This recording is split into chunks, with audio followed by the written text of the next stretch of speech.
Welcome to the Elizabeth Cunningham Show, Courageously Expanding Love with me, Elizabeth Cunningham.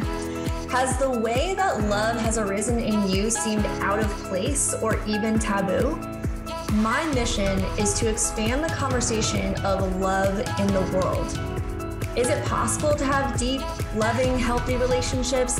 Have you ever been curious about having more than one relationship or partner at a time? Get ready to transform in love, be courageous, and set yourself free. In this show, we talk about relationships, sex, love, and the ways we wish we could be, but never thought were possible. I shed light on things that are not always talked about with conversations about expanding love. The Elizabeth Cunningham Show starts now. Hi, welcome to the Elizabeth Cunningham Show. I am your host, Elizabeth Cunningham, and today we are talking about open relationships.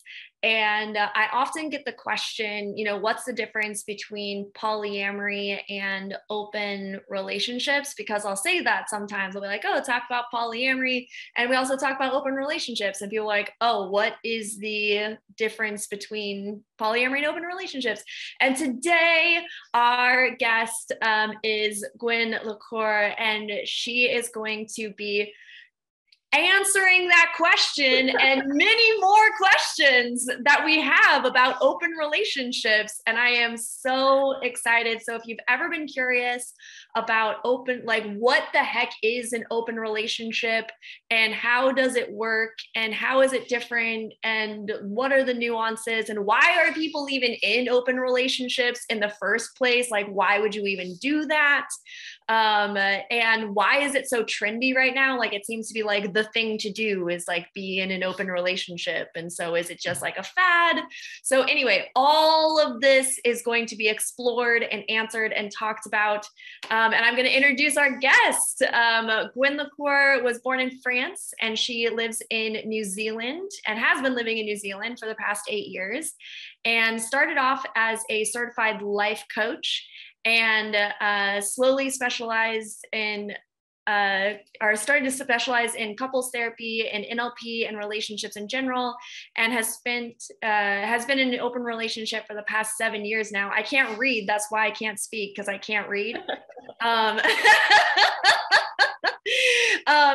And as you've been, as she's been talking about it on her social platforms, she realized it was something that she was really passionate about, and creating awareness around, other relationship options that are available besides monogamy. That's what we talk about on this show is like, what else is available besides monogamy? So Gwen, I'm so happy that you're here. I'm super excited to be here too. Hi. Hello. Yeah, you've set some expectations there, so I hope I'm gonna reach them. This is gonna be great. This is gonna be awesome. We're gonna have a great time. We're gonna talk about open relationships, and it's what you specialize in your business practice, but it's also something that you do in your life, as well. And I guess like my first question is this is always my first question is like, why open relationships? Why would someone be in an open relationship? I see it as a great compromise between wanting to be single because you are not finding your one, like the society is selling you, right? That soulmate concept, and then you're trying, and then you kind of not failing, but not managing to find someone that really fit with who you really are and who you want to be. So that's one side. And then on the other side, you actually want to be in a relationship with someone. So I feel like open relationship is this great compromise in between those two worlds, right? Where you can make it work if you're feeling, I don't know, there are different reasons why people are in open relationship, but a difference of libido, of desire, of sexual needs are usually a common reason why people are in open relationship, or just wanting to be able to really explore your sexuality while being in a safe place with someone that you know and is here to support you. Yeah. I mean, it does sound like a lot of freedom and Mm, a lot of room for creativity. You know, yes. yeah. And I think that that's what's hard to grasp about open relationships is because it is so broad that it's like, but what is it? But what is it really? Right. I think Like people want an answer, like they're like, but I want like what it is, right? the creative part of the concept of open relationships is that everybody can create their own relationship with their partner. So that's the creative process, is like you get into this place where you are with someone and you're like, what do we do? What do we create? Let's find an agreement between just the two of us that is going to make it work, right? And so, yeah, like you said, it's a lot of freedom to explore things and to try and to see what you like or not, which I love it for that. Yeah. Totally. I mean, I also love that. I love the concept of like being able to explore. And I think, and I guess before going down that rabbit hole of like, the juxtaposition between like traditional relationships and open relationships, I think people do see this as more of like a trend. I think that it is more like a fad, like being in open relationships right now is like the cool thing to do. At least that's kind of how I see it, like dismissed sometimes. It's like, oh, that's just like a phase that you go through. It's not real, or like quote unquote real, right? So like what are your thoughts about like this being like a trendy thing to do or like a phase or a fad in someone's life? I think it's becoming a trend because we are talking a lot more about it, including you and I, right? And so we are raising awareness around options to live your relationship. So people are now more aware that it's an option, so they are trying it. And because we may be potentially missing a little bit of examples in our life of couples that we know that are in a functional, healthy, open relationship, we have the idea that it may be just a phase and then we're going to try, and that it may change later on if it doesn't work, which is a complete valid option, to be honest. A lot of people see it as just a sexual thing. It's just about sex. And so because your libido will change when you get older, you will automatically go back to a monogamous type of lifestyle. So I think that's why people see it as something that you cannot sustain for too long, that it cannot be healthy or valid long-term. I think the concept of open relationship in itself is not just about the sexual freedom, it's about the ability to know that there is the option there, if it was to happen, to create connections with people. And it doesn't have to include sex. It can be just about flirting with someone else without your partner getting jealous. And so I think this can be really valid for a very long time. It doesn't have to be just a phase in your relationship. And I think when you start an open relationship and it works well and you get used to that freedom, you kind of want to stay in this state of great communication and no jealousy, experiencing some cool things like compassion. Yeah, we can talk about that later on. But yeah, so trend, like, yeah, people like to try new things. I think they've seen too that monogamy is maybe not working as well. We're in this generation where we had a lot of parents that were divorced. So we kind of know that we are not going to be married our whole life with the same person. So I don't think we trust as much the concept of monogamy anymore. And I think that's why people want to try new things. We're curious. We're a curious generation. So yeah, it's different, it's like, oh, different. I want to try. Yeah, totally. I kind of see the same thing where it's like, okay, because we get these statistics like, I think in the United States, it's gotten up to over 70% of marriages end in divorce or something like that. Yeah. And like lots of people have multiple marriages throughout their life, right? And I do think that, kind of the younger generation Not to say that people who, are in older generations don't, practice open relationships or non-monogamy in some way, because they totally do. But I think definitely for the younger generation, it's like looking at these statistics of like, well, I guess marriage doesn't really work. And why doesn't it work? And instead of being like, well, we'll just make it work some way, it's like, well, what other alternatives are there? Like, if it's not working, why isn't it working? And I think that, what we're discovering is that why it isn't working is because we do want to be in multiple relationships, at least for some people, or to like have it be more fluid in some way. Yes. Right. Like, exactly. Yeah. And I think that, because that's one of the misconceptions that I see, is that like when you're in multiple relationships, that it looks like multiple monogamous relationships, when actually it doesn't look like that. Right. It's just like, and again, it's kind of like that creative part of like, and I love that you brought up like even flirting, because it's like, that's something that I see, you see in, I don't know, just like conversations around monogamous relationships, where it's like, oh, well, I don't even want my partner to like flirt with another person, where it's like, yeah, when you have this like kind of more open-minded sense of relationships, it's like, yeah, my partner could flirt with someone else. Like, what if my partner, had friends, and even some relationships where it's like friends of the same sex, where they're like, oh, I don't want, my partner to even have like a lot of friends, because that would take away. Right. Yeah, and it's sorry, you go. No, go for it. I think we're slowly realizing that, like I was talking about the soulmate concept, we're kind of stepping out a little bit of this idea that our partner is going to fulfill all our needs for social connection, needs for sexual fulfillment and stuff like that, or sexual exploration, or all of this. And so we're slowly realizing that friends, family is important, and potentially getting appreciated by a stranger in the street or in a bar is as important for your self-confidence, And I think it's great that people are slowly realizing that it doesn't have to come from one person only. I think it's the way I see it, right, is it releases a lot of pressure on the partner when they realize that it's okay, someone else can do it. And my partner is actually going to be even happier with this. Yeah.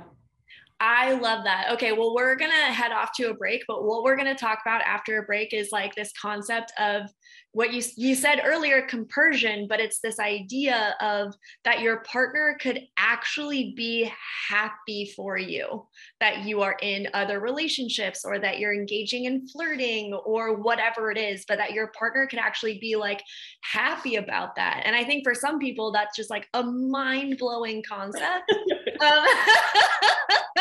I know a lot of people that's a mind-blowing concept for. So I really want to talk about like your partner actually being happy for you, having relationships outside of your current relationship.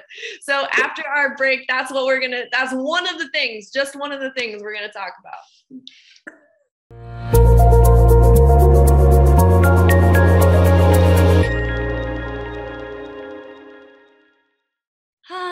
Beautiful. We are back from our break, and we're here again with Gwen Le Corre talking about open relationships. And where we left off was talking about this idea of compersion. And what compersion is being happy for your partner when your partner is with another person. And so how does compersion work? How does compersion work in open relationships? How does it work? I think, to be honest, it took me a while for me to start experiencing it.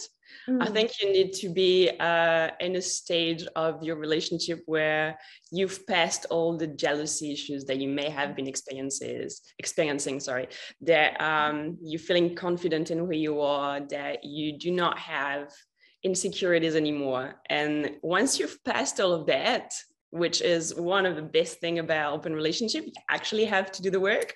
Once it's done, then you can experience that where your partner is getting excited because they have a date potentially And you see the excitement in them when they're able to talk about it.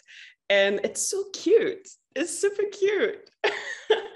And they're like getting all excited about making plans. And then I think the best part of it is them realizing that you're excited for them. And then when you start working like as a team, it's like, where are you taking them? Cool. Do you think that this would be better? Oh, this place is too noisy. You're never going to be able to talk. Or are you going to be wearing that shirt? Really? Or I think that t-shirt is a lot better, And suddenly you're actually part of the experience. And then your partner is like, cool, she's actually completely on board with that. And it's awesome. For them, it's feeling like that freedom of being themselves and experiencing love in a different way. So compersion, awesome feeling. I was like, when I started having it, it was like, oh my God, it feels amazing. And then I sent my partner away on his date, and then he came back the day after, really excited. And he was just so happy to be able to tell me what happened and to share the story. And I felt really happy for him. Like, it's like beautiful love. Like I don't know how to, it's like unconditional love that you kind of feel. It's really peaceful and really nice. I just wish everybody could just experience that feeling, to be honest.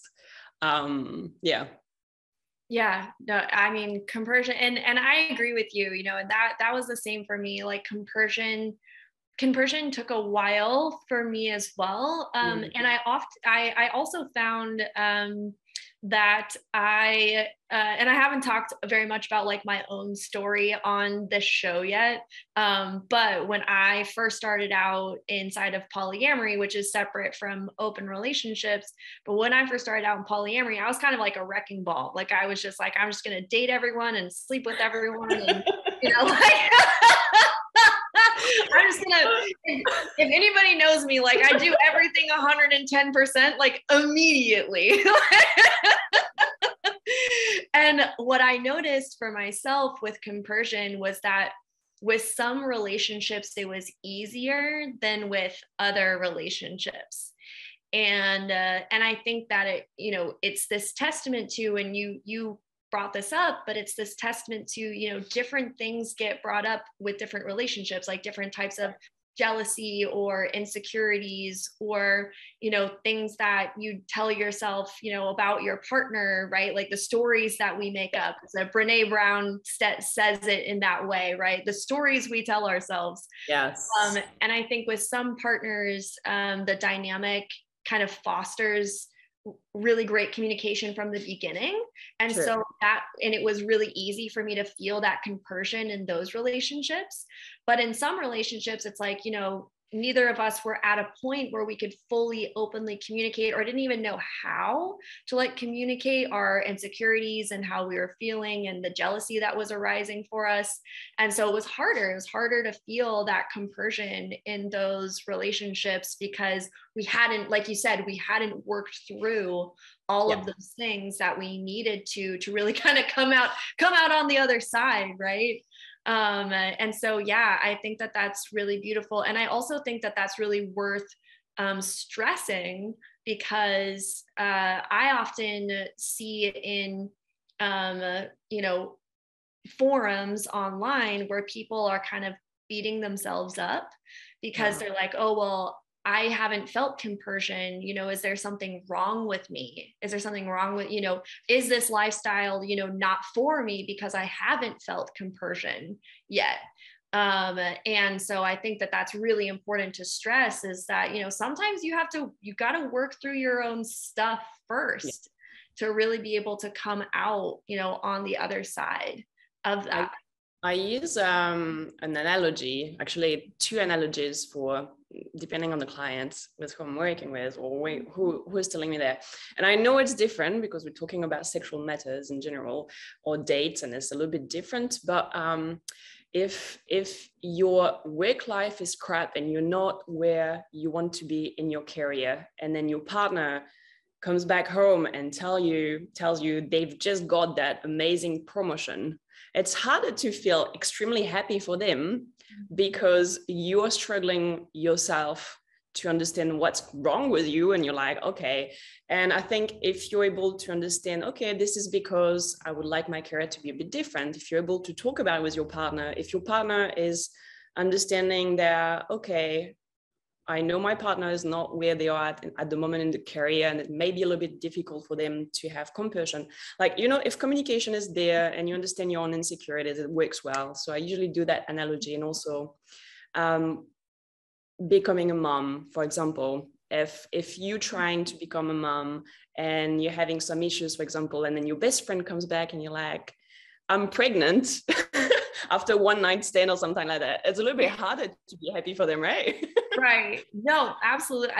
No, those are great analogies. Yeah, that's really great. And I think, yeah, and I think that it really does come down to that, like being able to have that self-awareness. Yes. And yeah, that self-awareness, and then being able to communicate that. And I know that that's something that you help people do with what you do as a life coach. What are some other things that you help people create with themselves, or in their relationships, to help them create these types of relationships? I help them going through, what type of boundaries do I need? Right? I always say boundaries is not something to push people away, it's to actually let them in a way that is going to be loving. And so I help them understand what boundaries they need for them to feel happy in their relationship, because we all have those different needs. Why we are in a relationship, right? Open or not, monogamous or non-monogamous. Do I want stability? Do I want acknowledgement? Do I want status? Some people like to have the status of a wife, of a girlfriend, of a boyfriend. So what type of boundaries can I have in my relationship, if we open it, that is going to help me keep this essential need for me alive? And we try to work out which boundary is more fear-based, which is not a great boundary, and which one is more need-based, with this idea that it's an important need for your relationship to be alive. So that's one of the work that we do. I have, my favorite thing is to have more like a value type of relationship based. What I mean by that is sometimes boundaries can be really specific, and it actually stops that freedom that you were talking about. Where if you decide to open your relationship because you want to explore your sexuality, for example, with, let's say, same gender, right? If your partner is like, okay, but you can't date anyone in that city here. You can't date anyone if we're traveling. You can't kiss them on the mouth, or like whatever boundaries you're feeling like putting on place. It actually, like, you have to think so much about what you're doing that's kind of stopping that freedom, right? So I like to make people work more on the values that are important for them. And instead of having boundaries that are quite specific, they have values that are a little bit more general. So what value is really important for you? Respect. Like, if you do whatever, but the main value is that we respect each other. What is respect? What does that mean? Cool. And I make them talk about what is really important in terms of values in general, and to make sure that the open relationship goes through those values and is a little bit less restricting, I think. But still a really good foundation for the non-monogamy, in my opinion. Yeah. Well, and I love that because then you can use those values as more of a filter, right? Yeah, definitely. And so that way you can be like, okay, is this boundary that we're creating, does it have the respect that both of us want, you know? Yeah. And there's so many different values that you can have. I was actually just talking to a partner about this the other day. We were like, what values do you have in relationships? And it's just like, and there's so many, right? There's like curiosity and connection and openness and, you know, shared experiences. I know I had a partner a long time ago who, like, his like number one value was like shared experiences, right? Nice. And so we created a lot around shared experiences because that was really important. I love that. Just like, yes, That's exactly it. I like because they're also a really general concept that mean different things to everybody. So it's also a really great conversation to have with your partner to kind of get to know them better. Like you were talking about generosity. What does that mean? Like, what does that mean for you? Okay, this is what it means. And, oh, but that doesn't mean the same thing to me. Cool. Well, I'll make sure that I'm getting to this with you because I know this is what it means to you. You know, like it's a really great conversation starter too for the relationship. So yeah, I think a lot of people, they're not really familiar with the idea of non-monogamy. May start with specific boundaries, and it's normal. It's a first way of stepping out of the comfort zone. So we try to put those little boundaries to feel more comfortable, you know, and it's not too big and too vast. And then the more familiar they are with the concept, they actually get to that bigger value type of concept. Oh my gosh. Yes. Like, I'm just like, I just want, yes, shout. Like, I'm just like, say it louder for the people in the back. Like, because it's true. Like, you know, you want your boundaries and you want the agreements that you're creating in your relationship to expand as your relationship expands. You know, your relationship isn't stagnant. Your relationship is this growing thing that you're creating and regardless of whether you're in an open relationship or not, right? Yeah. And so I think, oh my gosh, wow. Okay. Yep. Done. Mic drop. Gwen for the win. Oh, it's beautiful. Okay. So when we come back, we're going to go on another break.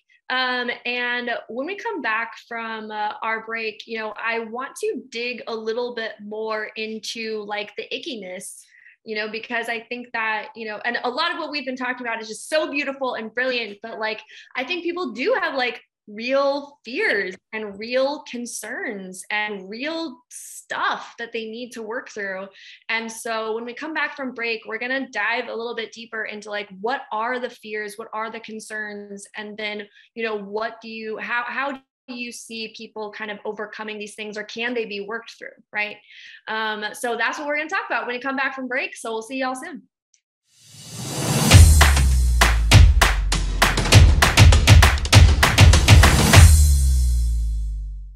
All right, welcome back from the break. Welcome back to the Elizabeth Cunningham Show. We are here with Gwen Le Corre, and we've been talking about open relationships, and we've been talking about the creativity behind open relationships and different possibilities and how you can create them and what kind of boundaries and how you can set boundaries, and even feeling compersion for your partner, that feeling of happiness when you see your partner happy with someone else. Now we're going to dig a little bit more into like the ick part of open relationships, because, and all relationships have ick, you know, I think that that's important to remember, is that regardless of whether you're monogamous or non-monogamous, or however it is that you choose to create your relationships, that every relationship has ick in it. It doesn't mean anything bad about the relationship. It just means that we're humans dealing with things. So I want to start there. Like, it's okay to have ick. That's where I want to start. Tolerance for the ick.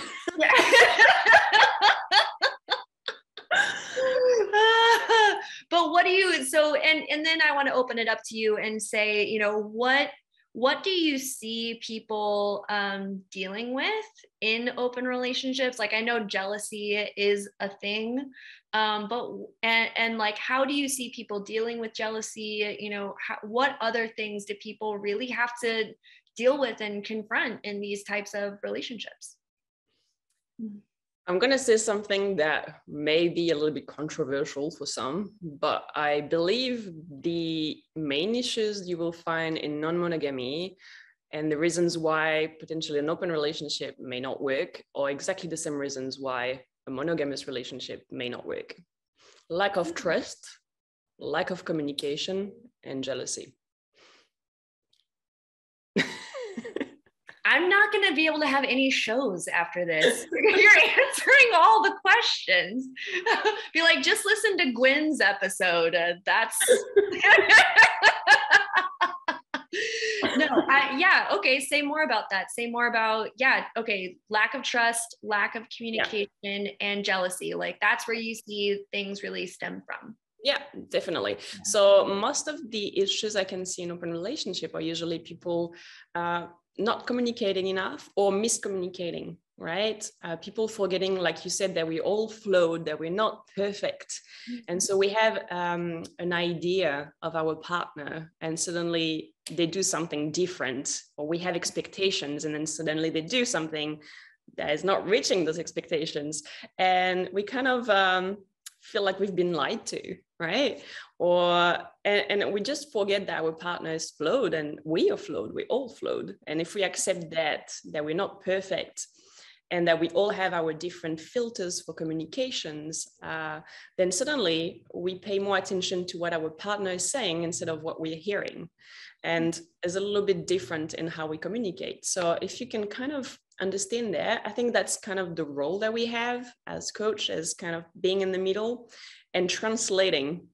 I see it as a role of translation. It's like you are saying that, but you are hearing that. So for the person that's saying that, do you understand that this is what they're hearing? and for the person hearing that, do you understand that this is what they're saying, you know? And it's like, oh, and how's that making you feel? And then suddenly you add more to it, like that feeling that is coming, and then you make people dig a little bit more into the emotions coming. So miscommunication or lack of communication, lack of trust. We don't believe that our partner is telling us the truth or that our partner is acting with the best intentions, which is something that's a little bit harder to deal with, to be honest, because if you're not trusting that your partner is kind and gentle and wanting to do things with the best intention, but not to hurt you or to prove a point, that's a little bit more complicated to deal with in monogamy and non-monogamy, right? Right. Yeah. That's just like a relationship, like principle in general. You know, that's also just like human relation, you know, that's not even, you know, romantic relationships, right? Yeah. I usually, people ask me, oh, but it's cheating. And I'm like, well, there is the cheating concept in non-monogamy is a little bit different than in monogamy. Where in monogamy, we kind of only talk about having sex with someone else than your partner. In non-monogamy, the cheating part is, for me, is the lying, is the lack of trust and the lack of honesty. So if my partner is lying to me on something, then I'll feel cheated on.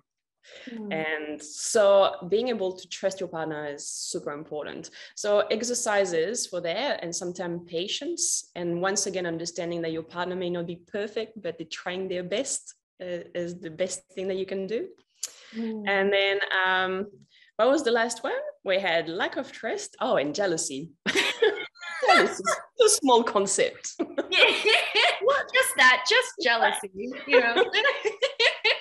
I believe jealousy is anchored in insecurities. So it's based on something we believe we don't have or we are not.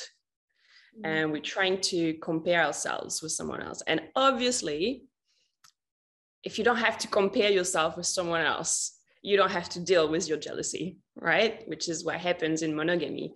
But as soon as you become non-monogamous and then your partner start dating other people, suddenly you compare yourself with that other person. And what you're using to compare yourself is how your partner is feeling.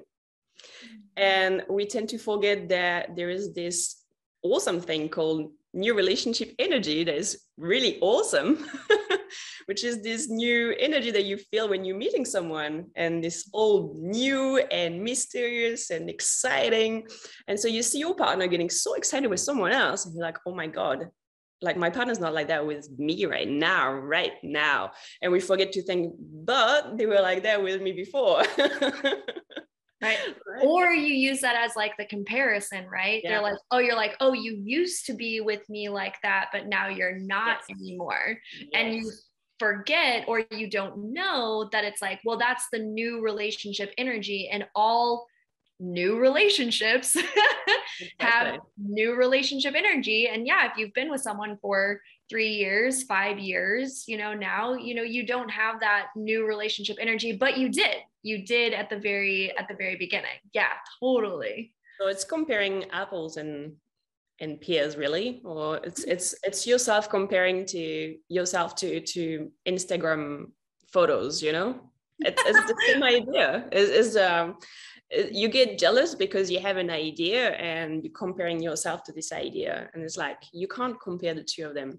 So if you've been with your partner for a while and then your partner is getting excited with someone else, or they're trying something new with someone else, it's like you need to kind of dig deeper and say, okay, why am I feeling jealous right now? Sometimes what I see is more envy more than jealousy, which is more, I would like to be like my partner and experiencing that energy with someone else. Mm-hmm. So it's a little bit of a different concept. Or sometimes I've got the comment of, well, you just went on that awesome date with someone else. You've never taken me on that type of date. and why, you know, like I want to have the same experience than that person. And it's all about, once again, communicating.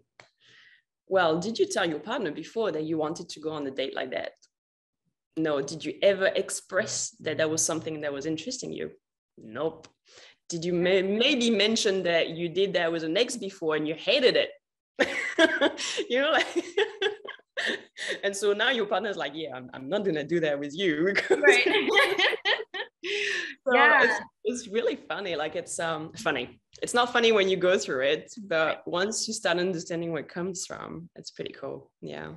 Yeah. Once you start, I absolutely agree. It's like when you can understand the mechanism of it, it's like, that's when I know that my clients are like coming out of it, is when they start to laugh at themselves. Yes. When you start to see the absurdity, when you know, because I love that question of like, well, did you ever tell your partner that? Did you communicate it? And did you communicate it in the way that you just communicated it to me? Because maybe you thought you communicated it, but when you just said it to me, you said it exactly how you wanted to say it. Yeah. But when you said it to your partner, you were being careful, you were being timid, you were, you know, you were being strategic, you know, something like that. So you didn't say it in the straightforward way that you just said it to me. So like, that could be, you know, and like you said, you know, lack of trust, lack of communication, and jealousy are like those top three things that you see. And they all kind of tie together too. Yes. Yes. They're almost like conglomerate. Yes. Yeah. And so what would you tell someone who's dealing with either one, two, or all three of these things? You know, what's your kind of like go-to, you know, do this, or best advice or best practice for that? If they're dealing with the three things,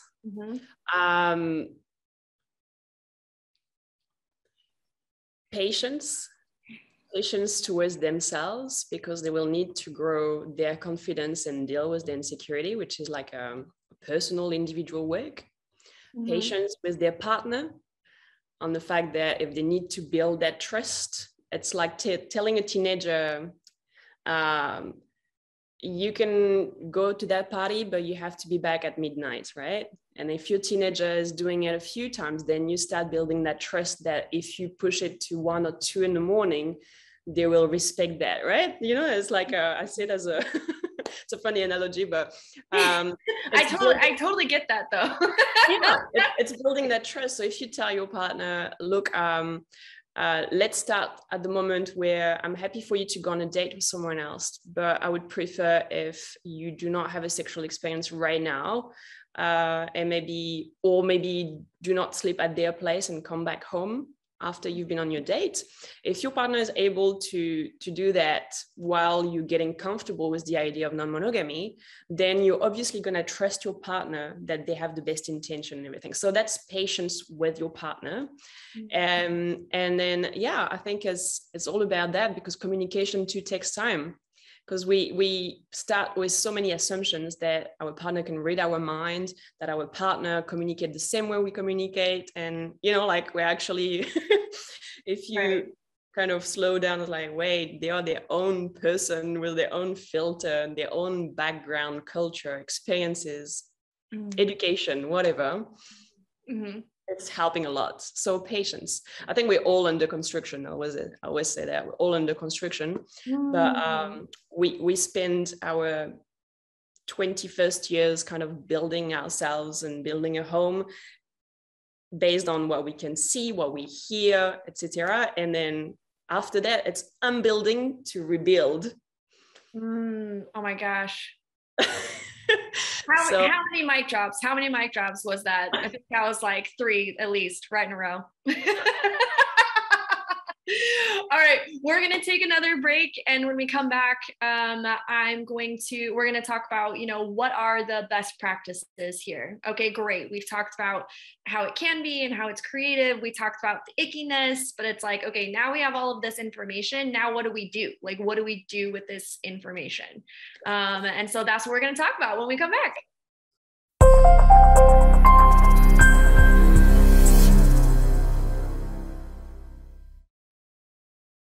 Welcome back to the Elizabeth Cunningham Show, where we are courageously expanding love. And we're here with Gwen Le Corre, and we're talking about open relationships. And we've talked about how creative and fun open relationships can be, and like, why do people get in them? And we talked about, kind of the ickiness of open relationships too, like the things that you really have to deal with in yourself in order for those relationships to work. And so I feel like, and for those of you who are just joining, please rewatch all of this, because Gwen has had some serious mic drops this entire time. I'm just like, what you said. Yeah, exactly. So now you've given us all of this really amazing, insightful information. What now? Like, what can people actually do with this knowledge? Like, what's next? Okay, so I think talking about it is cool, but experiencing it is pretty awesome. And you can talk as much as you want with your partner about the idea of being non-monogamous. The day you're going to experience it for the first time will be really different. You may think that you're completely fine, and then it's going to happen, and you're like, oh. So how to take the first step though, and how to start? I think I usually recommend talking about their sex life in general. If you can't talk with your partner about your sex life, it's kind of like a bit of a worry for me, because it means that you may not be able to communicate as much as you want after. So being able to understand how is our sex life? Cool, not that great. Okay, why? Can we do something about it? Because I think if you open your relationship because you want to fix it, is not the best way to do it. I think I see open relationship more as a way to explore individually your sexuality more than trying to save the relationship. It's like having a kid when you're about to break up. It never works, right? Because you get tired, you get emotional, and then you don't have any patience. So same with non-monogamy. I think you need to be having a strong relationship, and strong relationship doesn't mean that everything has to be perfect. It just means that you're able to communicate when issues are gonna arise. And so one of the first things is, talk about your sexual life. Do you have any issues with your partner? I don't know, like I'm going to go into really basic things, and I don't know, maybe I'm completely out of what I can say on this video, but masturbation, sex toys. Are you feeling jealous about that? Because if you're already feeling jealous with your partner individually having fun with themselves, well, if you bring someone else in there, it's going to be really complicated. So talk about that. How important is sex for you? Why do you have sex? Is it because you're trying to connect with someone else? Is it because you emotionally connect, because you want to release some pressure? Talk about all of that, because that helps you to understand why your partner is going to have sex with someone else. Do you just feel that you want to feel appreciated? Do you want to feel sexy? Do you want to feel validated? Like all of that. And then try to see which type of non-monogamy do you want to experience first. Swinging is an option, right? Like you staying with your partner though you're having sexual experiences, but together. That's a good experience to have. Going to a sex club together. You can just watch, you don't have to participate, and see how you feel about it. Taking it step by step instead of just going like in the extreme of everything, you know.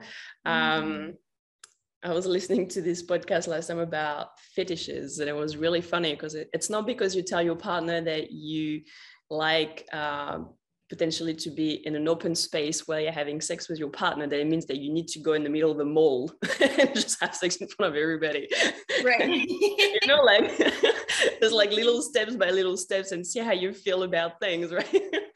It's the same, I think, with non-monogamy. Like, again, it's getting out of your comfort zone. So take it step by step.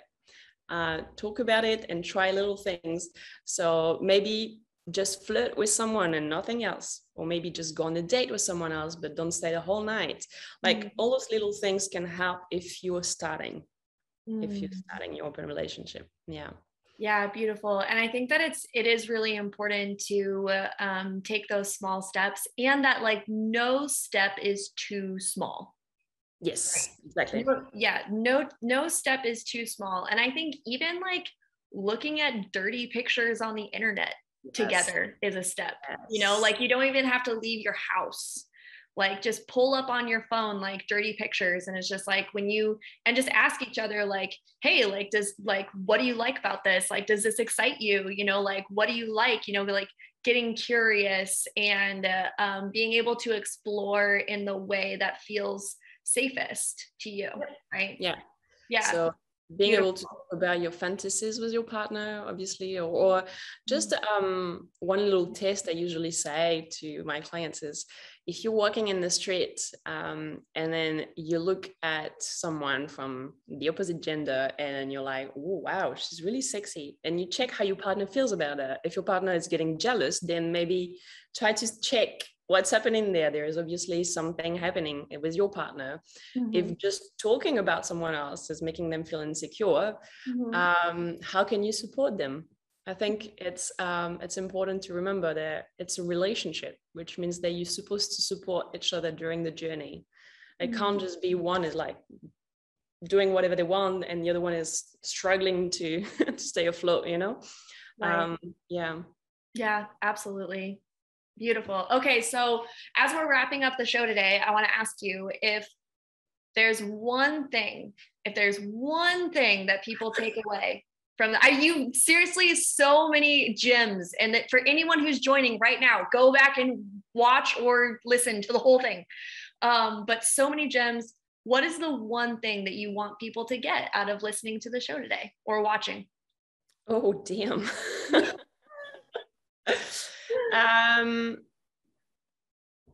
I think open relationship is the best way to become more confident in yourself with the support of your partner while exploring your sexuality.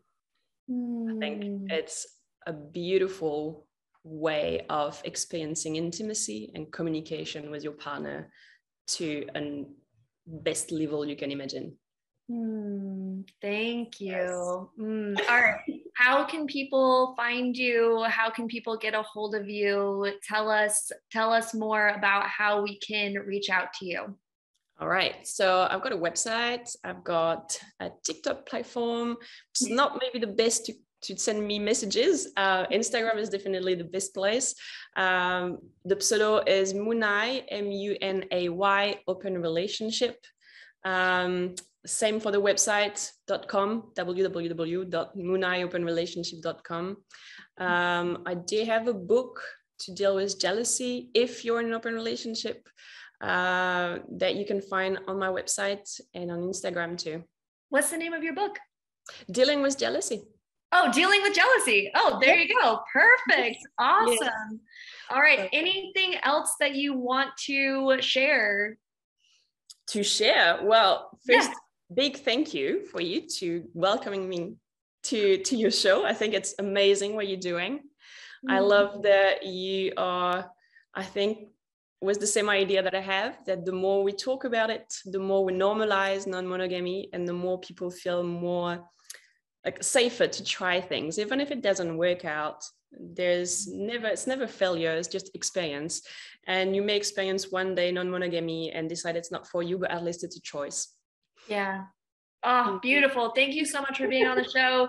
If you connected with Gwen today and really loved everything that she was talking about and you want to reach out to her, please go to her website, munayOpenRelationships.com, or her Instagram, Munay Open Relationships. That's MUNAY Open Relationships. Nice. Yes. So yeah, thank you, dear listener. We love you. We appreciate you. And as always, I am open for feedback and questions. Please send me your questions on the show so that we can get them answered. All right. Love all of you so much. Have an amazing, amazing rest of your day. You have been listening to The Elizabeth Cunningham Show, courageously expanding love with me, Elizabeth Cunningham. Tune in live every Tuesday at 3 p.m. Pacific Standard Time on transformationtalkradio.com, where we shed light on relationships, sex, love, and the ways we wish we could be, but never thought were possible. Learn to love yourself and create the relationships you want. Connect with me at ElizabethAnnCunningham.com. That's ElizabethAnnCunningham.com.